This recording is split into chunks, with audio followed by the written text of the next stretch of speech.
ओम श्री गणेशाय नमः। भगतजनों राधे राधे।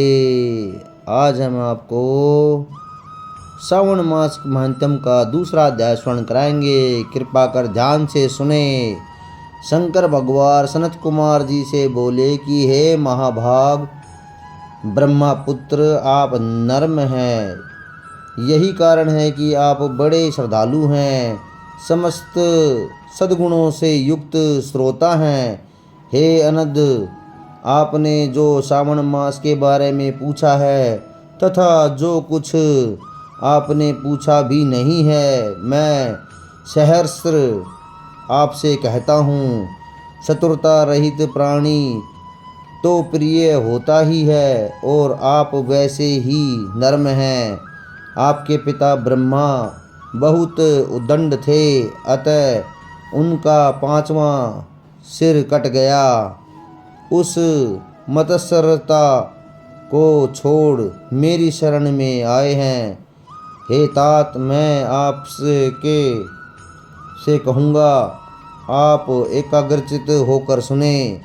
हे योगी श्रेष्ठ, श्रावण मास में नियम से रहकर मनुष्य सायंकाल 4 बजे भोजन करे, 1 मास तक रुद्राभिषेक करे, अपने प्रिय किसी एक वस्तु को छोड़ देवे, पुष्प फल धान्य तुलसी की मंजरी युक्त दल वल्लभ पत्रों से भगवान शंकर की लक्ष्य पूजा करें, कोटिलिंग अर्चना करे, ब्राह्मणों को प्रेम पूर्वक भोजन करावे, नियम का पालन करे, उपवास करे, पंचामृत से अभिषेक चूँकि मुझे अति प्रिय है उसे भी अवश्य करे। इस श्रावण मास में जो जो क्रियाएं की जाती हैं वह सभी अनंत फलदायक होती हैं। हे मुनि श्रेष्ठ, इस मास में भूमि पर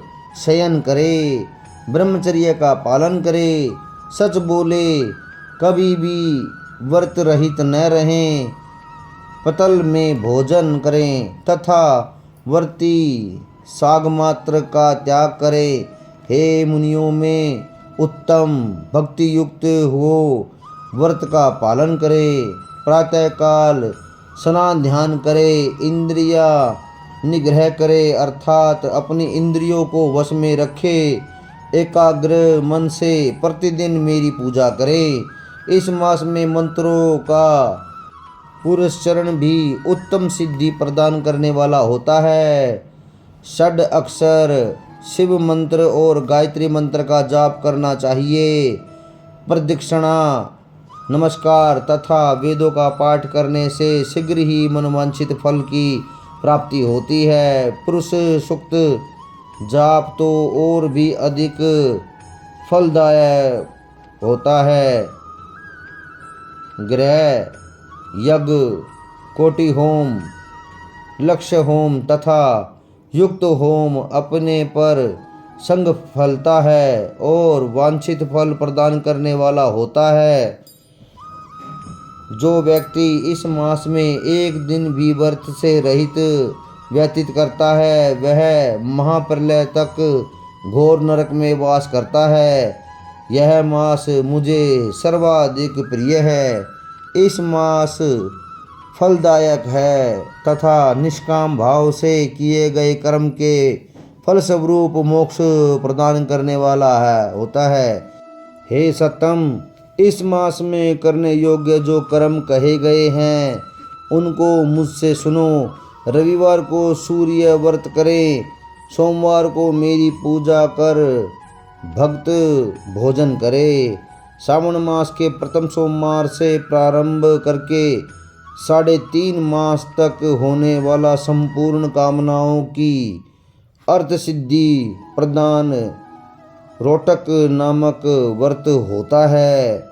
मंगलवार के दिन मंगला गौरी नामक व्रत होता है।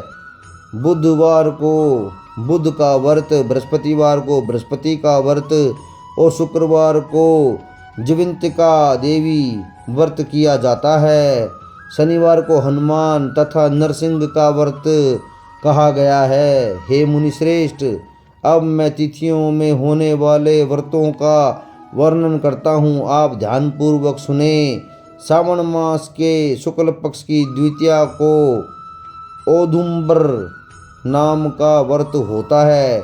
इसी मास की शुक्ल पक्ष तृतीया को गौरी नामक व्रत किया जाता है तथा श्रावण शुक्ला चतुर्थी को ध्रुवा गणपति नामक व्रत होता है। इसी को हे मुने विनायक चतुर्थी व्रत तथा गणेश चौथ व्रत के नामों से जाना जाता है। श्रावण शुक्ला पंचमी नाग पूजन के लिए उत्तम मानी गई है। हे मुनि कुलपति, इसका दूसरा नाम मानव कल्पादि है, ऐसा जान लो। षष्ठी के दिन सुपोदन नामक व्रत और सप्तमी को शीतला देवी का व्रत होता है। अष्टमी और चतुर्दशी तिथि में देवी का पवित्रारोपण करें। श्रावण मास की कृष्ण और शुक्ल पक्ष की नवमी को नक्त व्रत का विधान कहा गया है। शुक्ल पक्ष दशमी को आशा नामक व्रत किया जाता है। कोई कोई मनुष्य इस मास की दोनों पक्ष की एकादशियों का आशा व्रत का होना स्वीकार करते हैं। श्रावण शुक्ल पक्ष की द्वादशी को भगवान हरि का पवित्रारोपण करना कहा गया है। अतः द्वादशी को भगवान हरि का श्रीधर नाम से अर्चन उत्तम गति को प्राप्त कराता है। श्रावण शुक्ल पक्ष पूर्णिमा को उत्सर्जन, उपाकर्म, सभादीप, रक्षाबंधन, श्रावणी कर्म, सर्पबलि और हैग्रीवा जयंती होती है। हैग्रीवा नाम का भगवान विष्णु का अवतार माना गया है। ये सातों काम श्रावण शुक्ल पूर्णिमा को किए जाते हैं। श्रावण मास की कृष्ण चतुर्थी को संकट चतुर्थी व्रत तथा श्रावण मास की कृष्ण पंचमी को मानव कल्पादि किया गया जाता है। हे ब्राह्मणों में श्रेष्ठ, श्रावण कृष्ण पक्ष अष्टमी को भगवान विष्णु का कृष्णा नाम से पूर्ण अवतार हुआ है। उस दिन व्रत तथा उत्सव मनाएं। श्रावण मास की अमावस्या तिथि में कठोरा व्रत होता है। इस दिन कुशोपटापटन और षष्ठोभो बेलों की अर्चना करें। शुक्ल पक्ष की प्रथमा से लेकर समस्त तिथियों के अलग अलग देवी देवता होते हैं। प्रतिपदा तिथि के अग्नि, द्वितीया के ब्रह्मा, तृतीया की गौरी, चतुर्थी के गणनायक, पंचमी के सर्प, षष्ठी के स्कंद, सप्तमी के सूर्य, अष्टमी तिथि के शिव हैं। नवमी की देवी दुर्गा, दशमी के यम और एकादशी के विश्वदेव स्वामी हैं। द्वादशी के भगवान हरि, त्रयोदशी के कामदेव, चतुर्दशी के दिन शिव और पूर्णिमा में चंद्रमा स्वामी है। अमावस्या के स्वामी पितर हैं।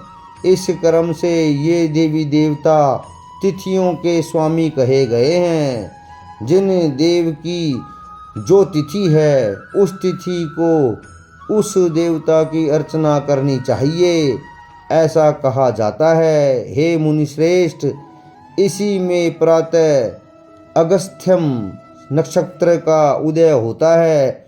मैं उस समय का वर्णन करता हूँ, आप एकाग्रचित होकर सुनिए। सिंह राशि पर सूर्य के संक्रमण दिन से 12 अंश 40 घड़ी बीत जाने पर अगस्त्य ऋषि का उदय होता है। अगस्त्य ऋषि के लिए 7 दिन पूर्व ही से अर्घ्य दें। 12 मास में सूर्य नारायण अलग अलग नाम से तपते रहते हैं। श्रावण मास में गंभिस्ती नाम से तपते हैं। सूर्य भगवान का पूजन इस मास में भक्ति से तत्पर हो करना चाहिए। सावन मास में शाक का त्याग, भाद्रपद में दही, आश्विन में दूध और कार्तिक मास में दाल का प्रयोग करें। यह संपूर्ण विधान करने में यदि समर्थ न हो तो सावन मास में इन वस्तुओं का त्याग करने से सभी मनोवांछित फलों की प्राप्ति होती है।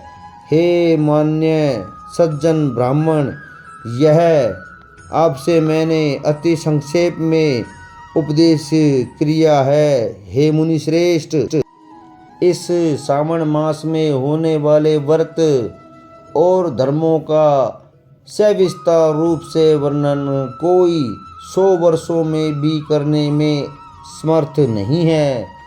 भक्त मेरे प्रतिष्ठित अथवा भगवान हरि के प्रत्यस्त संपूर्ण व्रतों का पालन करें। परमार्थ रूप से विचार करने पर आप मुझ में तथा हरि में कुछ भी भेद नहीं पाएंगे। मुझ में और हरि में कोई भेद नहीं है, ऐसा जानना चाहिए। जो प्राणी इसमें भेद की कल्पना करते हैं वे नरक के भागी होते हैं। हे सनत कुमार, इसलिए आप सावन मास में धर्म पालन करें। सावन महंतम का यह दूसरा अध्याय समाप्त। ओम त्र्यंबकं यजामहे सुगंधिं पुष्टिवर्धनम् उर्वारुकमिव वन्दना मृत्युमुक्षीयमामृतात्। ओम त्र्यंबकं यजामहे सुगंधिं पुष्टिवर्धनम् उर्वारुकमिव वन्दनात् मृत्युमुक्षीयमामृतात्। ओम त्र्यंबकं यजामहे सुगंधिं पुष्टिवर्धनम् उर्वारुकमिव वन्दनात् मृत्युमुक्षीयमामृतात्। कर्पूरगौरं करुणावतारं संसारसारं भुजगेन्द्रहारं सदा वसन्तं हृदयारविन्दे भवं भवानी सहितं नमामि। बोलो बम भोले जय श्री शंभू, हर हर महादेव।